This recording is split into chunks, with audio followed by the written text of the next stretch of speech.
मुफक्किर इस्लाम, नाबिग़ रोज़गार, फरीद अवान, वहीद ज़मान, अल्लामा मुफ्ती दानिश सादी अल्हम्दुलिल्लाह जलवगर हैं। यहाँ भजनपुर के तलबा प्रिंसिपल साहब की बारगाह में दानुए अदब तय करते हैं और क़िबला के हुक्म पर मैं हसनैन भाई साहब के ईमा पर यहाँ हाजिर हुआ हूँ। हज़रत मौलाना ग़ुलाम मोहम्मद साहब जो इस वक्त राबिया में अल्हम्दुलिल्लाह बहुत ही होनहार अंदाज में मुस्तफ़ा जान रहमत के उलूम हासिल कर रहे हैं, सुभान अल्लाह, इसी भजनपुर से हैं। मौलाना हज़रत मौलाना अतीकुर रहमान साहब ललवारे वाले हैं मौजूद, माशाअल्लाह। और ये बड़ी बड़ी अहम शख्सियतें अल्हम्दुलिल्लाह, हज़रत इमाम साहब क़िबला हमारे अब्वाबुल उलूम से फारिग, क़िबला मौलाना कासिम रज़ा साहब, हज़रत मौलाना हैं रिजवान भाई कारी,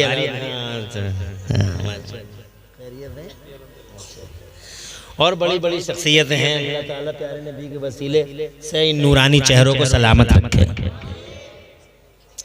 अल्लामा मुफ्ती शमीम अहमद साहब निज़ामी, अल्लामा अशकार साहब क़िबला मंजरी नईमी अल्हम्दुलिल्लाह यहाँ जलवगर हैं। नाज़िम खलीली की निज़ामत में, खूबसूरत निज़ामत में बड़ी कामयाबी के साथ ये जलसा यहाँ तक आन पहुँचा है।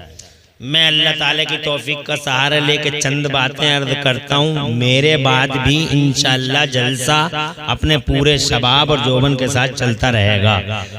शहजादे पीर तरीक़त जलवगर हैं, इंशाअल्लाह खिताब जलील सुनेंगे, सुनते ही रह जाएंगे।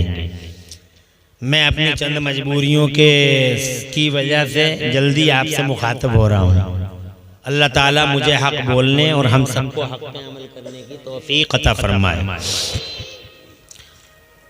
ये जलसा गौसे आज़म, मीरे मीरा, पीरे पीरा, शाह जीला, गौसे पाक, महबूब सुबहानी, गौसे समदानी, शहबाज़ लामकानी, सरकार मुहियुद्दीन शेख अब्दुल कादिर जीलानी, बड़े पीर रोशन ज़मीर रज़ी अल्लाह ताला अन्हो व अर्ज़ाहो अन्ना की बारगाह पाक में मोहब्बतों का खिराज पेश करने के लिए भजनपुर वालों ने मुनक़िद किया है। माशाअल्लाह मजमा अल्हम्दुलिल्लाह दूर दूर तक टोपियों की बहारें नज़र आ रही हैं। रूह शाद शाद है, दिल बाग बाग है। अल्लाह ताला तुम्हारे इन चेहरों की ताबानियों को सलामत रखे, घरों में बरकतें अता फरमाए। वली तो बहुत हैं दुनिया में, लाखों करोड़ों वली हैं दुनिया में, अरबों खरबों वली हैं दुनिया में। और ऐसे ऐसे मोर्चों पे अल्हम्दुलिल्लाह हुजूर का झंडा लिए बैठे हैं अल्लाह के वली, ऐसे ऐसे मोर्चों पे हुजूर का झंडा लिए बैठे हैं कि जहां हम और आप प्लेन और हेलीकॉप्टर से भी नहीं जा सकते। दूर पहाड़ियों की चोटी पे अल्लाह वाले बैठे हैं, समंदरों की आगोशों में अल्लाह वाले बैठे हैं, सुभान अल्लाह। न जान की फिक्र है, न माल की फिक्र है, न औलाद का टेंशन है। इन्हें तो बस एक ही टेंशन है कि हुजूर की अजमत का झंडा बुलंद से बुलंद तर हो जाए, ऊंचा ही रहे, नबी का झंडा ऊंचा ही रहे, बस यही टेंशन है अल्लाह वालों को। तो हम आज की इस मजलिस में वलियों का जिक्र खैर करेंगे, अपने सीनों को रोशनी देंगे। सुभान अल्लाह, जोर से कह दो सुभान अल्लाह। वली दुनिया में बहुत है, मगर हर वली का मिजाज अलग अलग है। कुछ वलियों के मिजाज बड़े जमाली होते हैं, कुछ वली बड़े जमाली होते हैं, कुछ वली बड़े जलाली होते हैं। जलाली वली तो तुम्हारे सेफनी के पास में ही लेटे हुए हैं। ये हज़ारा मोहम्मद नगर से आगे मेरे बचपन में एक कच्चा मज़ार हुआ करता था सैयदना मोहम्मद शेर वली का, सुभान अल्लाह। ऐसे जलाली बुजुर्ग हैं, जब रामगंगा का पानी अहाते में आया तो सारा का सारा लाल ही तो कर दिया हजरत ने, यहीं 3-4-5 किलोमीटर। तो जलाली भी होते हैं, जमाली भी होते हैं। अल्लाह के वली, कुछ वली ऐसे होते हैं जिनके कपड़े भी फटे हुए होते हैं, और कुछ वली ऐसे भी होते हैं जो 2-2 लाख रुपए की शेरवानी पहनते हैं। कुछ वली ऐसे भी होते हैं जो जनाबे वाला 16-16 साल तक गूलर की शाखों को ही पकड़ के लटक जाते हैं और कुछ भी नहीं खाते हैं। और कुछ वली ऐसे होते हैं जो चिकन और मटन से कम में उनकी बात ही नहीं बनती है। कुछ वली बादशाह होते हैं, कुछ वली रईयत का फर्द होते हैं, कुछ वलियों के बाल हर वक्त बिगड़े रहते हैं, और कुछ वली अल्हम्दुलिल्लाह हर वक्त निहायत ही अजला अंदाज में पब्लिक के सामने रहते हैं। तो जनाब वलियों के मिजाज अलग अलग हैं। ये नहीं कह सकते वली मड़ैया में ही रहता, वली बड़ी बड़ी कोठियों में भी रहते हैं, बंगलों में भी रहते हैं। वो तो मिजाज है वली का, सुभान अल्लाह। अब तुम ये पूछोगे कि ये मिजाज अलग अलग क्यों है वलियों के? क्योंकि कुछ लोग तो यही समझते हैं ना कि वली वही होता है जिसके कपड़े फटे हुए हों। कुछ लोग ऐसे धोखे भी दे रहे हैं आजकल, पीला कुर्ता नीला पैजामा पहन लिया ताकि लोग समझे कि बहुत बड़े वली हैं। नीला कुर्ता पीला पैजामा, सोटा हाथ में लिया, लंबे लंबे बाल, 20-20 अंगूठियां पहने चले आ रहे हैं जनता के बीच। ऐसे झूठे मियाँओं से बच के रहना। ये नकली मियाँ है, ये जाली मियाँ है, फरेबी मियाँ, चीटर हैं, धोखेबाज हैं, अय्यार हैं, मक्कार हैं, नाहंजार हैं, और सुन्नियत के लिए बहुत बड़ा जख्म है। बल्कि नासूर सुन्नियत कहो इन मियाँओं को। झूठे मियाँओं से बचना। अल्लाह ने हमारे बीच में अभी सच्चे मियाँ अल्लाह के फजल से मौजूद हैं, सलामत हैं। इन सच्चे मियाँओं को अपने समाज में जगह देना, दिल में जगह देना, और जनाब अपनी नज़र अपने घर, अपने दर और अपने सर में जगह देना। तो जनाबे वाला वली अलग अलग कैटेगरी के होते हैं। मगर अब सवाल ये पूछोगे तुम कि इमरान हनफी साहब, आप ये बताइए कि वलियों की ये कैटेगरी अलग अलग क्यों होती है? तो उसका जवाब मैं न देके एक बड़े आलिम से लेते हैं। हमारी सुन्नियत की शान, सुन्नियत की जान, आनो बाने सुन्नियत सैयदना अल्लामा मौलाना कंजुना व ज़ुखरुना लियौमिना बगदना सरकार सैयदना हकीमुल उम्मत मुफ्ती अहमद यार खान नईमी अलैहि रहमत व रिज़वान इस सवाल का जवाब अता फरमाते हैं। निहायत मुस्तनद और मोतमद आलिम दीन है, जिन्होंने जा अल हक व ज़हक़ल बातिल किताब लिखी, जिन्होंने दुनिया को अल्हम्दुलिल्लाह तफसीर नईमी जैसी किताबें अज़ीमुश्शान अता फरमाई। वो मुफ्ती अहमद यार खान नईमी, अल्लाह उनके दर्जों में बुलंदियाँ अता फरमाए और उनके फैज़ान से हम सब गरीबों को माला माल फरमाए। जोर से कह दो आमीन। अभी कोई जाएगा तो नहीं? अभी तो जलसा बाकायदा शुरू भी नहीं हुआ है, अभी कैसे जाओगे तुम? और फिर शैतान तरह तरह के वसवसे पैदा करेगा तुम्हारे दिलों में कि बहुत देर हो गई बैठे बैठे, टांगे टेढ़ी हो जाएंगी, कहीं ऐसा ना हो कि सामियाना गिर जाए, तुम्हारी मौत हो जाए।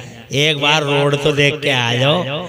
तो वो रोड दिखाने के बहाने 1 सेकंड में किडनैप करके ले जाता है। शैतान की चालबाजी से होशियार रहना। सुन्नी वो है जो शैतान की गर्दन पकड़ के मरोड़ दे और साबित कर दे मनहूस हम तेरे नहीं मदीने वाले नबी के गुलाम हैं। और माशाअल्लाह तुम्हें तो तुम्हारी माओ ने और तुम्हारे बापों ने ऐसी ट्रेनिंग दे रखी है जिस ट्रेनिंग का जलवा बेफजली ताला तुम्हारे खिलते मुस्कुराते चेहरों से नजर आ रहा है कि जलसों में किस शान से बैठा जाता है, किस तरह से रुका जाता है और किस तरह से सुना जाता है। ये तुम्हारे माँ बापों ने तुम्हें सिखा रखा है और ये अल्हम्दुलिल्लाह रोशनी तुम्हारे चेहरों से ही मुझे नजर आ रही है। मुझे यकीन है कि तुम अपने माँ बापों का नाम रोशन ही करोगे। उम्मीद है कि आखिर तक ऐसे ही बैठे रहोगे। और अगर कोई बीच में उठ गया तो मैं तो पर्सनली कोई कॉमेंट उस पर करूँगा नहीं, मगर अड़ोसी पड़ोसी देख के उसे बड़ी गौर से देखेंगे उसे और इतनी घूर के देखेंगे कि यार ये बीच में उठ के क्यों जा रहा है। तो अपनी माँ और अपने बाप का नाम रोशन करना। तुम्हारी माँ और तुम्हारे बाप अगर दुनिया में हो तो अल्लाह उनकी उम्रें प्यारे नबी के वसीले से बढ़ाए और उन्हें सेहत सलामती के साथ लंबी उम्र अता फरमाए। और अगर इस दुनिया से तुम्हारे माँ बाप रुखसत हो गए हो, अल्लाह की रहमत की तरफ इंतकाल कर गए हो, तो अल्लाह ताला प्यारे हबीब पाक के वसीले से उनकी मग़फ़िरत फरमाए, उन्हें जन्नतुल फिरदौस में आला मकाम दे। माशाअल्लाह सिलसिला जारी है, बैठ जाइए माशाअल्लाह। और ये मौलाना साहब कोई आ रहे हैं तो यहाँ आ जाएं, है नहीं, मौलाना साहब इधर आते रहें और अल्हम्दुलिल्लाह आप बैठ जाएं। अल्लाह ताला खुश रखे और आबाद रखे। मैं अपनी बात की शुरुआत करूं, ज़रा ज़ोर से तुम सुभान अल्लाह कहो तो मैं अपनी बात की शुरुआत करता हूं। माशाअल्लाह। तो हकीमुल उम्मत मुफ्ती अहमद यार खान नईमी अलैहि रहमतु व रिज़वान फरमाते हैं, तवज्जो करते रहे, इधर देखिए, इरशाद आली, इधर देखें भाई, देखते रहें। आएंगे, मेहमान हैं, मौलाना साहब आ रहे हैं। कौन से मौलाना साहब आ रहे हैं? माशाअल्लाह। आप इधर देखिए और माशाअल्लाह। अब कब तक देखते रहेंगे? देखिए वो लोग आ रहे हैं तो कब तक देखेंगे आप? बस इधर ही देखते रहिए इंशाअल्लाह। हजरत आइए, तशरीफ लाएं। वालेकुम सलाम। मिजाज अच्छे हैं माशाअल्लाह, तशरीफ रखें। देखिए जितने भी हजरात आएंगे उलमाए किराम सब अपने आप स्टेज पे आ जाएंगे और आपको इधर उधर देखने की जरूरत नहीं है, मेरी तरफ मुतवज्जे रहें। तो हकीमुल उम्मत मुफ्ती अहमद यार खान नईमी अलैहि रहमतु व रिज़वान फरमाते हैं कि हर वली किसी न किसी नबी के कदम पर पैदा होता है। हर वली किसी न किसी नबी का साया बनकर आता है। हर वली किसी न किसी नबी का मजहर बनकर आता है। हर वली किसी न किसी नबी का परतव बन के आता है। तवज्जो है। तो जो वली, जवाब सुनो कितना प्यारा जवाब है। जो वली जिस नबी का साया बन के आता है, जिस नबी का मजहर बन के आता है, तो जो मिजाज उस नबी का होता है वही मिजाज इस वली का होता है। जोर से कहते हैं सुभान अल्लाह। समझ गए ना? जैसे हजरत मूसा बड़े जलाली थे, हजरत मूसा अला नबीना वालेइस्सलाम बड़े जलाली थे, उन्होंने मौत के फरिश्ते के मुंह पे ही तमाचा मार दिया था। बुखारी शरीफ की हदीस है जनाब वाला, इतने जलाली थे, इतने जलाली थे। तो जनाब वाला अब जो वली उनका साया बन के आएगा तो वो बहुत जलाली होगा। फैसला हो गया। हजरत ईसा बड़े जमाली थे, बहुत जमाली थे। वो जनाब वाला किसी से कुछ भी नहीं कहते थे। उनसे तो छोटे छोटे बच्चे आके ये तक पूछ लिया करते थे कि हमारी अम्मी ने मिठाई किधर रखी है घर में। तो वो छोटे छोटे बच्चों को बता दिया करते थे तेरी अम्मी ने तेरे घर के फलां कोने में एक पोटली रखी है, पोटली के नीचे पोटली रखी है, पोटली के नीचे पोटली रखी है, उसके नीचे बर्तन रखा, बर्तन के नीचे मिठाई रखी है। चुपके से जाता था, उसी कोने में पहुंचता था और जनाब वाला पोटली निकाली, पोटली निकाली, बर्तन निकाला, मिठाई निकाली, मिठाई का खेल खत्म। बच्चे ने मुंह साफ किया बाहर, अम्मी को जरूरत पड़ी मिठाई की, पता चला नदारत है ही नहीं। अम्मी ने बच्ची से पूछा बेटा मिठाई? कहा वो तो ऐसे ऐसे हम खा गए। मन के सच्चे झूठ कहाँ बोलते हैं? हम खा गए, तुम्हें कैसे पता लग गया? तो बोले बाबा ने बताया था। अब सारी की सारी औरतें जनाब वाला तफसीरों में है, बाबा के पास पहुंच गए कि बाबा सब कुछ बताइए मगर हमारे बच्चों को ये मत बताइए। तो हजरत ईसा बड़े जमाली थे जनाब वाला, बहुत जमाली थे। हजरत मोहतरम कोई वली अगर उनके कदम पे पैदा हो गया, कोई वली अगर उनका परतब बन के आ गया, कोई वली उनका साया बन के आ गया तो वो वली बड़ा जमाली होगा। तो जनाब वाला कोई वली अगर हजरत सुलेमान के कदम पे पैदा हो गया, हजरत तशरीफ लाए, कोई वली अगर हजरत सुलेमान अला नबीना वालेइस्सलाम के कदम पे पैदा हो गया तो चूंकि हजरत सुलेमान नबी हैं और बादशाह हैं, नबी हैं और बादशाह हैं तो जो वली उनका साया बन के आएगा वो जनाबे वाला वक्त का शहंशाह होगा। जैसे औरंगजेब आलमगीर, हजरत मोहतरम कोई वली जनाबे वाला कोई वली तय करे सब्र रजा होगा, समझ लो कि वो हजरत इब्राहिम खलीलुल्लाह का साया बन के दुनिया में आया है। तो जनाब जिस नबी में जो मिजाज होता है वो मिजाज ट्रांसफर हो जाता है, वो मिजाज शिफ्ट हो जाता है उस वली की तरफ। तो जनाबे वाला जो मिजाज नबी का होगा वही मिजाज इस वली का होगा। इसीलिए वलियों की, चूंकि नबियों की कैटेगरी अलग अलग है, इसीलिए वलियों का मिजाज अलग अलग है। मगर यहाँ लीडिंग क्वेश्चन इज दैट, सवाल ये है कि बगदाद के शहंशाह का मिजाज क्या है?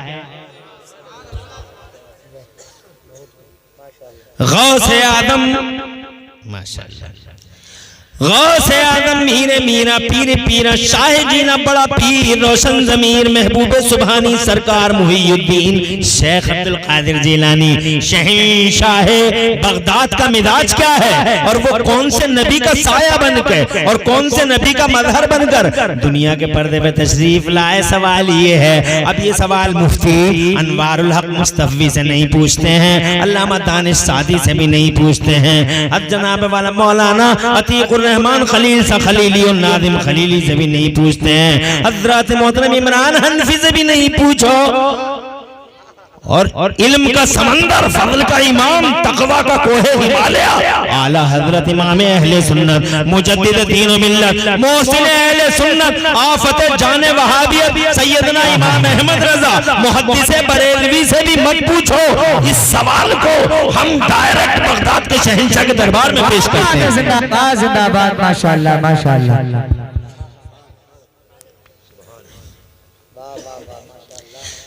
गौसे आदम से पूछते हैं सरकार, सुभान अल्लाह, और दूर से आलिमों के आलिम है, फकीहों के फकीह, खुदा की कसम गौसे आदम किसी मामूली आलिम का नाम नहीं, जोर से बोलो, जबरदस्त आलिम दीन है, आलिमों के आलमुल उलमा अफक़हुल फुक़हा सैयदना गौसे आदम किसी मामूली हस्ती के मालिक नहीं है। इल्मी एतबार से उस जमाने में पूरी दुनिया के पर्दे पर गौसे आदम का हमदल्ला नहीं था।